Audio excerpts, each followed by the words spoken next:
Buti naman nakarating ka. Talagang gusto kitang makausap.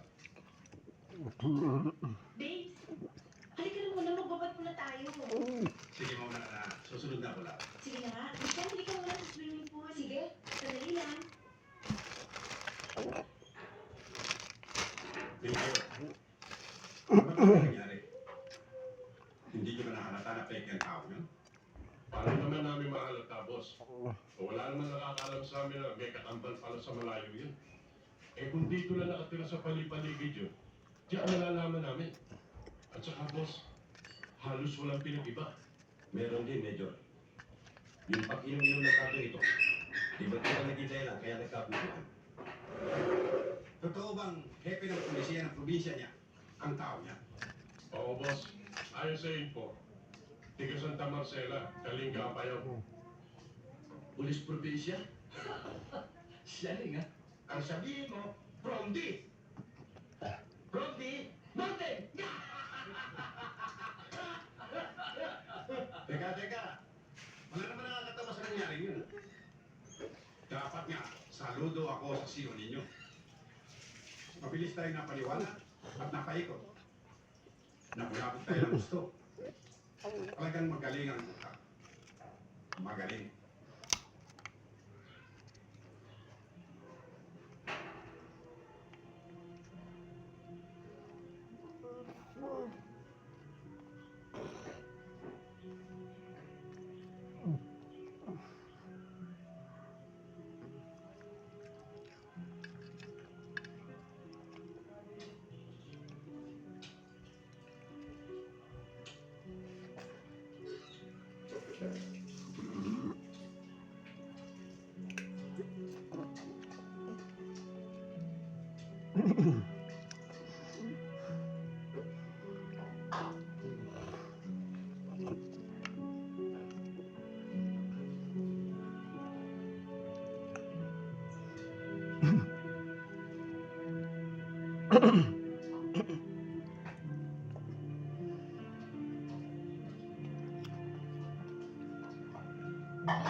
Dalawampung taon na doon.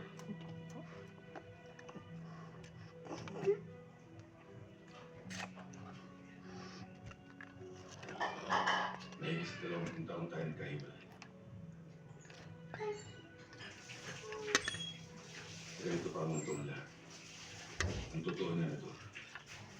Ikaw ang sinisi ko sa nangyari sa aking pamilya. Pero alam ko sa aking tungkulin. Hindi lamang isang paa natin na sa kundi pati na rin ang mga mahal natin sa buhay. Kinilulungkot ko na naghanap ako ng mapagbabagsak na sisi ko. Ikaw ang napagbalingan ko.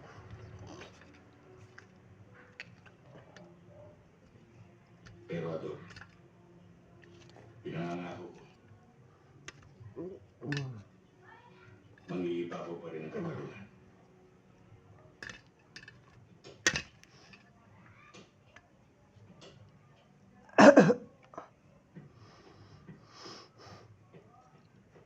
Wala yung Cardo. Kailanman ay hindi ko inisip na ikaw ang may kasalanan sa mga nangyari. Ang totoo, nga ang dapat magpasalamat sa'yo. Dahil kahit pa paano, pinagbigyan mo. Sa ganun pa rin ko lang matutulungan na akong kapatid. Kaya pinangatawan ako na siya. Huwag kang mag-alala, Carlo. May pagpapatuloy pa rin natin ang binabalak natin pagtulong kay Ador. Sa makalawa, ay bababa na ang reassignment mo sa aking departamento. Maraming salamat, sir. Siya ka pala. Kamusta ang hipag mo? Naunawaan ka ba niya? Nakapag-usap na kami, sir. At maluog din tinagapan lahat. Doon niya nga ako sa bahay pinatitigil habang wala pa akong malilipatan. Mabuti naman kung gano'n. Magandang araw, sir. Ay, Oh, andito pala si De Leon eh. Doon tayo, saka si Kernel. Akala ko ba umilis sa probinsya na rin? Hindi pa. Masyado mo namang minamadali eh. De Leon, mag-target naman tayo. Kayo muna, sir. Mahirap ka naman, sir. Dahil sa probinsya, ang tinatarget, balde. Sobra ka naman manlait. From din na nga yung tao. Ginagawa mo kung balo. Hindi naman gano'n si De Leon. Huwag niyo na pilitin yung tao kung ayaw. Sir, yung bala. Sir, pwede bang nahiram ang baril mo? oo ba? Sir, anong sir? 6 o'clock.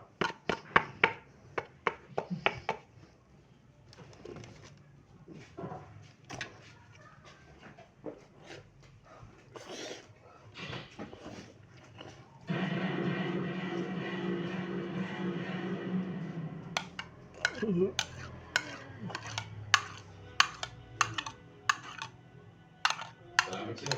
Tuloy na ako.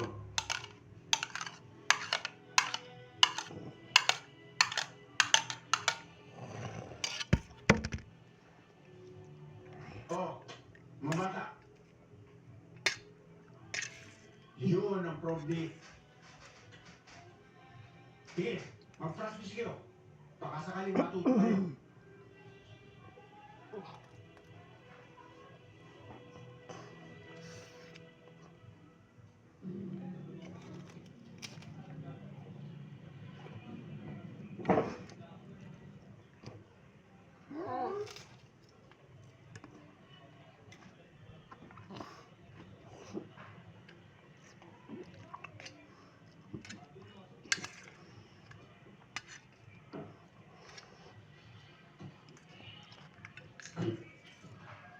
Apalad video.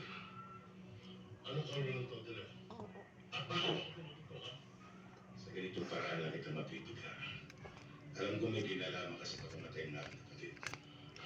Naloloko ka na ba? Pinanali mo sana mabuti kasi nung pinagpipitaan mo. Hindi mo sukat ang lalim ko. At anong oras maaari kitang pasipa sa trabaho mo. Kung ang gusto kong mangyari, na magkasinawan para maamoy ang kaburukan mo. Hindi mangyayari yun, De Leon. Ibang klase na ba nandito sa syudad? Kung ano yung kinilos mo doon sa probinsya niyo. Dito hindi ubra. Medyo probinsya namin. Kapag may nagnakaw ng kalabaw, pinapatay namin. At kapag may nagkakagulo sa kanyang kasamahan, pinuputulan namin ang dila. Pero ang dapat sa'yo, putulan muna ng dila bago takayin. De Leon, kung ikaw lang, hindi mo ka rin patayuin ang balahibo ko. Medyo, bababa ako sa sakit. Pero huwag kang magkakamali. Dahil yun ang magiging huling bali ng leg.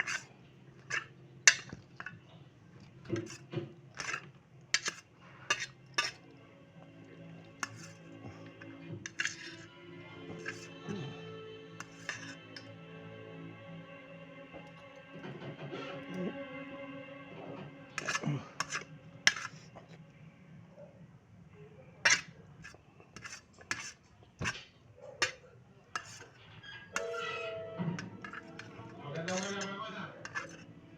Oh, mga bata, bakit na yan?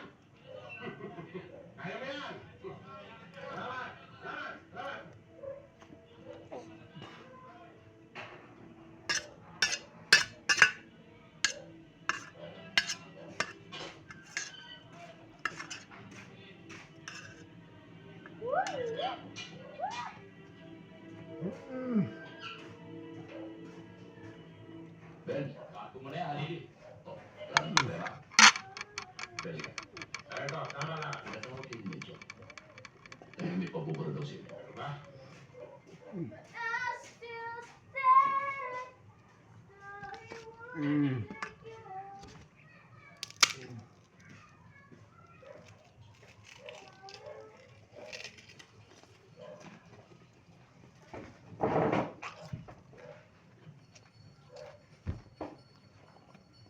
Oh, Jerry, maaga pa, bumangon ka na.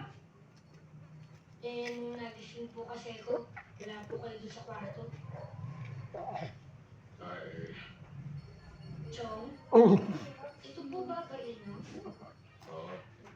Ganda! Regalo sa akin yan.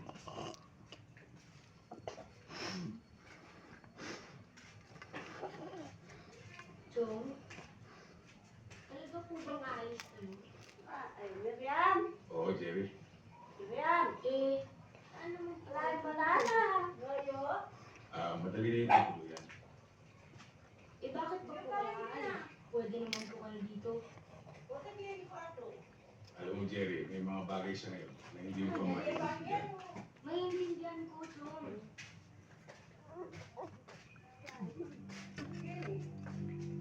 Maria Pangelo.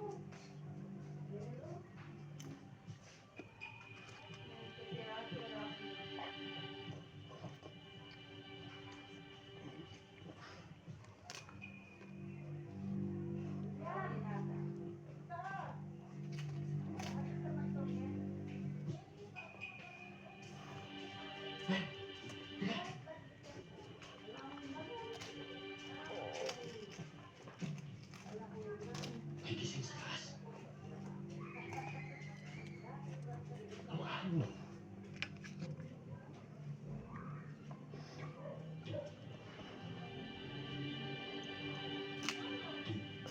Ricardo, malayo po ba probinsya mo? Malayo rin. Minsan naman po, isama niyo po kami ni Inay. Para naman po makita po namin yung probinsya mo ni Inay. Oh, bakit ba hindi? Kaya nga pala, Jerry. Ito yung relo ng tatay mo. Alam ko hindi niya gusto makita ko siya. Salamat po, Chong.